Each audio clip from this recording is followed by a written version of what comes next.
Hola, ¿qué tal? ¿Cómo están? Espero que se encuentren muy bien. El día de hoy les hablaré acerca del uso de las radiografías panorámicas para predecir el deterioro sensorial postquirúrgico después de una extracción de los terceros molares mandibulares impactados, para lo cual he considerado un artículo original que fue publicado en el año del 2015. Y dicho artículo nos va a proporcionar hallazgos radiográficos panorámicos para poder predecir el deterioro sensorial postquirúrgico del nervio dentario inferior a causa de la extracción de los terceros molares impactados. Entonces, ya para ir viendo de qué trata dicho artículo, hablaremos primero acerca de un poco de la introducción, los métodos que realizaron, los resultados y posteriormente a qué discusiones pudieron llegar los autores. Primera parte del artículo, introducción.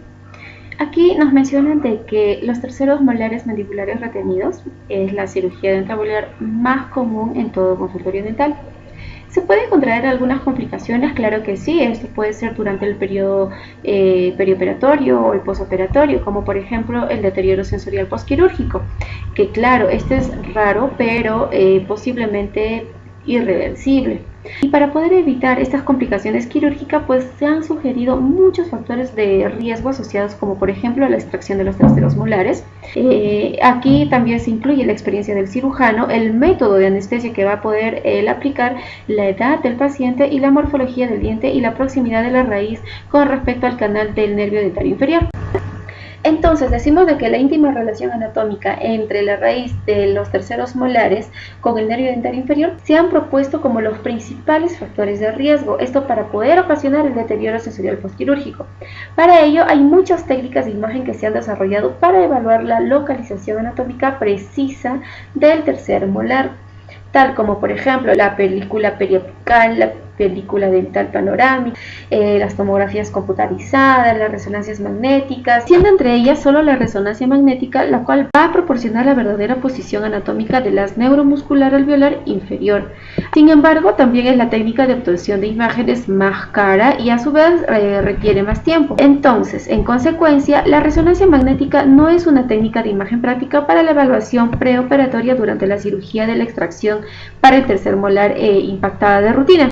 Se puede decir entonces de que todas las demás técnicas de imágenes, como por ejemplo la radiografía periapical, la panorámica, la transversal o inclusive la tomografía computarizada, solo pueden identificar indirectamente la ubicación anatómica del nervio dentario inferior, en esta oportunidad trazando la corteza del mismo canal. Aunque la película periapical puede producir la imagen más detallada de la morfología de la raíz del tercer molar y sus estructuras circundantes con la resolución más alta. Pero también debemos de saber de que la colocación de estas películas radiográficas pues a menudo se ve obstaculizada, más que nada por el reflejo nauseoso del paciente y otras estructuras, como por ejemplo la base de la lengua o el piso de la boca. Aunque la película periapical sea la menos costosa y la más disponible en todas las clínicas dentales. Ahora, respecto a la tomografía del plano transversal, podría ser una buena opción durante el estudio preoperatorio, ya que ella va a proporcionar no solo la proximidad, sino también la relación vestibulolingual entre la raíz de la tercera molar y el canal del nervio dentario inferior. Sin embargo, en este caso no es ampliamente aceptado por la mayoría de los dentistas cirujanos, ya que puede presentar una calidad de imagen un poco borrosa y la dificultad para poder diferenciar entre el canal del nervio dentario y la porosidad del espacio de la médula ósea. Ahora, con respecto a lo que es la tomografía computarizada, en la década del 2000 se introdujo este tipo de tomografías más que nada para poder evaluar ya más a fondo lo que era la relación anatómica entre la raíz del tercer molar y el canal del nervio dentario inferior. Aquí este tipo de radiografías o tomografías nos daban ya una reconstrucción más tridimensional en las cuales mostraba claramente ambas estructuras. Y con respecto a la exposición a la radiación, pues esta era totalmente reducida a comparación con las tomografías convencionales. Este tipo de tomografía de haz cónico llegaba a representar una modalidad de imagen casi ideal para poder evaluar entre la raíz del tercer molar y el canal del nervio dentario inferior. Por ello que se menciona bastante lo que es la radiografía panorámica, ya que este tipo de método nos va a dar una gran fiabilidad para poder predecir la relación que va a tener el tercer molar y el canal del nervio dentario inferior, ya que nos van a proponer 7 signos radiográficos principales que más adelante se les va a poder comentar. Con ello se va a predecir la lesión nervio dentario inferior. Como por ejemplo nos menciona que la sensibilidad estimada de los signos radiográficos como el predictor del daño del nervio dental inferior oscila aproximadamente entre el 66% y 79%, mientras que la especificidad oscila entre el 39% y el 86%. La proximidad visual entre la raíz del tercer molar y el canal del nervio dental inferior en una radiografía panorámica siempre sugiere un mayor riesgo de lesión en el nervio. Por ello, como pueden observar en este recuadro, se muestran los signos radiográficos de la íntima relación que tiene tanto la tercera molar, en este caso el impactado, y el canal del nervio dental inferior. En sí, el propósito de este estudio es determinar si existe una correlación entre los factores de riesgo radiográficos y las deficiencias sensoriales postquirúrgicas. Y respecto con el método o las muestras recogidas para dicho estudio, pues se inscribieron aproximadamente 120 pacientes que llegaron a consultar al Departamento de Cirugía Oral y Maxilofacial, esto del Hospital General de Taiwán. Ellos se acercaron más que nada para la extracción de los terceros molares inferiores que llegaron a estar impactados. La muestra se recogió en el tiempo del 2008 en noviembre hasta marzo del 2009. Dichos pacientes fueron elegidos debido a la estrecha distancia que tenía la raíz del tercer molar junto con el canal del nervio dental inferior. Esto obtenidos mediante la radiografía panorámica. Luego de ello ya se obtuvo el correspondiente consentimiento informado para todos los pacientes seleccionados. A su vez, se evaluó la función sensorial del nervio dental inferior y se llegó a confirmar de que éstas estaban completamente intactas para cada paciente antes de poder ingresar al procedimiento quirúrgico. Ahora, respecto a alguna enfermedad sistémica o alguna alteración, pues ninguno de los pacientes tenían antecedentes neurológicos. Y respecto a los datos epidemiológicos recolectados, pues sexo, edad y tipo de diente impactado. Ahora, para la evaluación de la pieza dentaria conjuntamente con el nervio dental inferior, pues llegaron a medir la proximidad primero como cercana. ¿A qué me refiero? De que ellas se podían mantener a 1 milímetro entre la raíz de la tercera molar y la corteza superior del canal del nervio dental inferior. 2. Si es que éstas se encontraban en contacto. Aquí mencionan de que la raíz del tercer molar apenas llegaba a tocar la corteza superior del canal del nervio dental inferior. O 3, si es que éstas llegaban a estar superpuestas, o sea, de que la raíz del tercer molar se llegaba a superponer al canal del nervio dental inferior. Dichos procedimientos fueron realizados con el método de fresa con pieza de mano quirúrgica recta.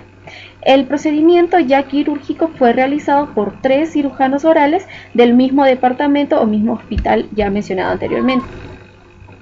Y respecto con la evaluación de las radiografías, pues estas fueron leídas por 2 cirujanos completamente experimentados, en los cuales llegaron a plasmar 7 signos radiográficos. El primero, el oscurecimiento de la raíz, que es la radiolucidez del área de la tercera molar, donde aquí se van a superponer las raíces tanto del tercer molar y el conducto del nervio dental inferior. 2, que era la interrupción de la línea radiopaca, la cual indicaba la ausencia de la continuidad de la corteza del canal. 3, era la desviación del canal alveolar inferior, que sugiere un cambio en la dirección del canal del nervio dental inferior cuando llega a discurrir cerca de la raíz del tercer molar. 4, bífido y oscurecimiento del ápice de la raíz del tercer molar, aquí donde se superponen el canal del nervio dental inferior. 5, la deflexión de la raíz, que es la morfología radicular dilacerada del tercer molar, en donde el canal del nervio dental inferior está en contacto o superpuesto a él. 6, estrechamiento del canal alveolar inferior, que es el estrechamiento de la dimensión del canal del nervio dental inferior, donde el canal y la raíz de la tercera molar estaban en contacto o estaban superpuestos. Y 7, estrechamiento de la raíz. Dichos signos radiográficos se pueden observar en la diapositiva anterior en el cuadro, en las cuales nos menciona la relación que tenía el tercer molar y el canal del nervio dental alveolar inferior. Luego del acto quirúrgico, a todos los pacientes se les llegó a pedir que lleguen a registrar el tiempo de la recuperación de la anestesia, en este caso del bloqueo del nervio alveolar inferior, y se les dio el seguimiento una semana después, para lo cual a la cita de las semanas utilizaron ya el alicate de algodón para poder estimular los 5 puntos de referencia en el labio inferior de forma bilateral. Y se registró la diferencia de sensación entre los 5 puntos de más de 3 puntos del labio ipsilateral presentaban deterioro sensorial. El resultado se definía como deterioro sensorial positivo. Después de la extracción del tercer molar inferior se calcularon estadísticas descriptivas y bivariadas apropiadas según fue necesario. Se llegaron a calcular en sí lo que era la sensibilidad, la especificidad, el valor predictivo positivo y el valor predictivo negativo. Esto para cada signo de radiografía panorámica. Para ello se llegó a utilizar una prueba exacta que era la prueba de Fisher para poder acceder a los datos. El nivel de significancia se llegó a establecer con los datos de análisis estadísticos, las cuales estas fueron calculados con un programa de SPS en una versión de 14.0 para Windows. Ya los resultados de dichas muestras, de los 120 pacientes, pues fueron sometidos al estudio según la clasificación de Peel y Gregory, en donde la posición A, que es la parte más alta del tercer molar, va a estar situado en el mismo nivel o por encima del plano de la superficie oclusal del segundo molar. Respecto a la posición B, la parte más alta del tercer molar va a estar entre la línea oclusal y la línea cervical del segundo molar. La posición C es cuando la parte más alta del tercer molar va a estar en el mismo nivel o por debajo del plano de la línea cervical del segundo molar. Y ahora, respecto a la clase 1, el espacio que va a haber entre la superficie distal del segundo molar y la rama ascendente de la mandíbula va a ser mayor que el diámetro mesiodistal del tercer molar. En la clase 2 es cuando el espacio entre la superficie distal del segundo molar y la rama ascendente de la mandíbula es menor que el diámetro mesiodistal del tercer molar. Y por último, en la clase 3, el tercer molar va a estar parcial o totalmente dentro de la rama ascendente mandibular, siguiendo este tipo de clasificación para poder entender mejor los resultados, en las cuales dentro de sus clases sea 1, 2 y 3, pues la clase 2 fue de mayor porcentaje, ya que 70 molares en esta oportunidad se encontraron en dicha clasificación con un porcentaje de 58,3%. Seguida de ellos, dentro de la clase 1, un aproximado de 28 molares, en la cual sumaban 23,3%, y por último el de la clase tipo 3 es de unos 22 molares, siendo un porcentaje del 18,3%. Ahora, con respecto a la evaluación oclusal, a nivel de las piezas de los terceros molares, pues de igual manera se siguió con la clasificación de Peel y Gregory, en esta oportunidad un nivel A, B y C, cual en su mayor porcentaje se encontró que a nivel A, que sería un 51,7%, pertenecían a una cantidad de 62 muestras, de un porcentaje de 35,8%, que era el nivel oclusal de tipo B, lo cual permanecía a 43 muestras, y por último de nivel oclusal de tipo C, un porcentaje de 12,5%, la cual pertenecía a 15 muestras, en la cual se puede observar en la tabla presentada. En la frecuencia de los signos radiográficos panorámicos fue el oscurecimiento de la raíz, que obtuvo un 35%, la interrupción de la línea radiopaca un 58,3%, la derivación del canal alveolar inferior de un 22,5%, del ápice oscuro y bífido de un 20,8%, la deflexión de las raíces un 23,3% y el estrechamiento del canal alveolar inferior, que obtuvo un 38,3%. Respecto al estrechamiento de las raíces, pues obtuvo un 21,7%. Después de la extracción del tercer molar, el deterioro sensorial del nervio dentario inferior se llegó a observar en 13 pacientes, según los informes propios, y lo cual fue confirmado a través de los exámenes clínicos neurosensoriales. Todos los casos de lesión del nervio alveolar inferior se llegaron a resolver en los 6 meses. La frecuencia en sí del deterioro de este tipo de nervio en este estudio marcaron un 10,8%, lo cual de igual manera se muestra en la tabla. Ahora, en los resultados del cuadro izquierdo que pueden observar en sus pantallas, nos muestra de que 3 de los signos radiográficos se llegaron a asociar estadísticamente con el deterioro sensorial del nervio alveolar inferior. Ahí estaba incluida lo que era la interrupción de la línea radiopaca, la desviación del canal y el estrechamiento del mismo canal del nervio alveolar inferior. Sin embargo, a su vez se pudo observar de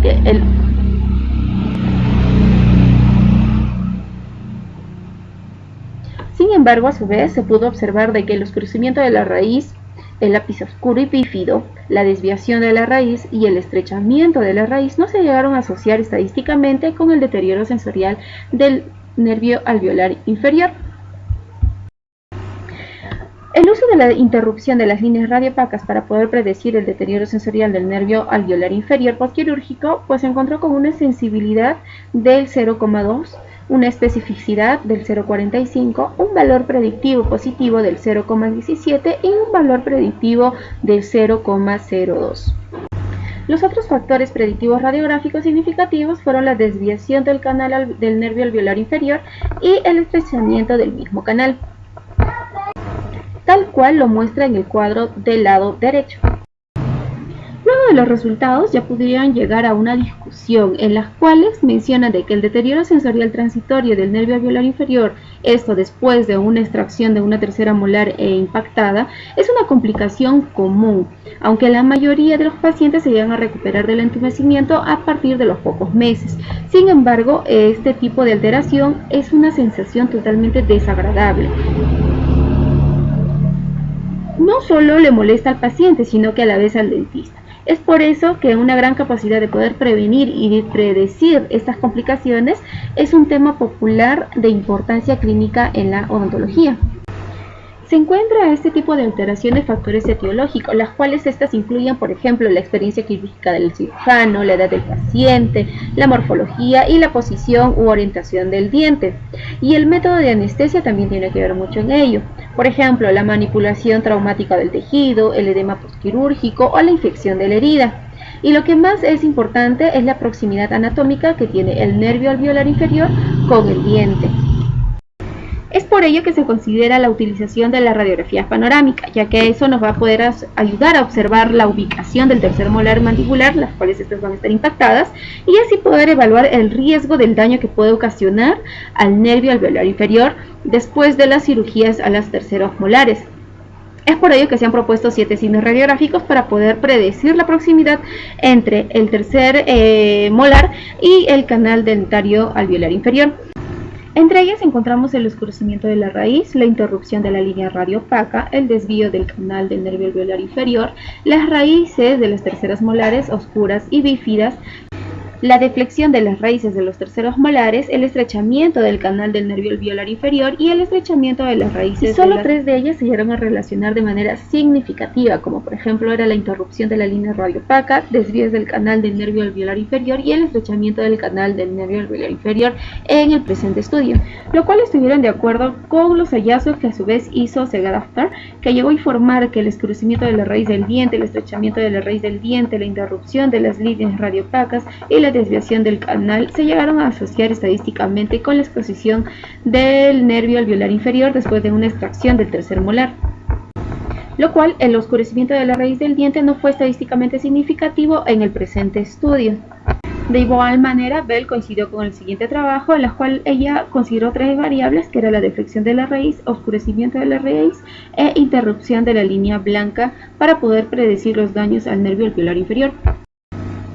Al mostrarles dicha radiografía, podemos observar que en la letra A se ve un oscurecimiento de la raíz que llega a representar la radiolucidez del área de la raíz del tercer molar, donde se superponen a la raíz del tercer molar y el conducto mandibular. En la letra B pueden observar que hay una interrupción de la línea radiopaca que representa la ausencia de continuidad de la corteza del canal mandibular. En la letra C ya se ve una desviación del canal alveolar inferior que llega a representar un cambio en dirección obvio del canal mandibular en el paso de la raíz del tercer molar. En la letra D, pues se ve ya un ápice oscuro y bífido de la raíz del tercer molar donde se superpone en el canal del mandíbula. Y en la letra E hay una desviación de la raíz que llega a representar la morfología de la raíz de dilaceración de la tercera molar donde el canal mandibular está en contacto o superpuesto a él. En la letra F ya se ve un estrechamiento de la dimensión del canal mandibular que llega a representar el canal y la raíz de la tercera molar. Estas están estrechamente en contacto o superpuestos. En la letra G se ve un estrechamiento de la raíz que llega a representar el estrechamiento de la raíz del tercer molar, donde el canal de la mandíbula y la raíz del tercer molar están en contacto o superpuestos. En la letra H, pues ya se ve un cambio quístico del tercer molar impactado con la estructura dentaria localizada aproximadamente cerca del canal del nervio alveolar inferior. En sí, los resultados del estudio apoyan lo que es la hipótesis del valor predictivo positivo y del valor predictivo negativo, los cuales son de los signos radiográficos como ciertos marcadores de la intimidad anatómica entre las terceras molares y el nervio dentario inferior. En conclusión, hay 3 signos radiográficos, como es la interrupción de la línea radiopaca, la desviación y el estrechamiento del canal del nervio alveolar inferior, las cuales son estadísticamente significativas para poder obtener el deterioro sensorial postoperatorio del estudio. En sí, los propósitos era predecir el riesgo del deterioro sensorial postquirúrgico después de las extracciones de los terceros molares impactados, Con base a los resultados de los estudios, se debe recomendar una modalidad de la imagen más precisa, como por ejemplo el de las tomografías computarizadas de ascónico, a aquellos pacientes cuyas radiografías panorámicas muestran uno o más signos radiográficos.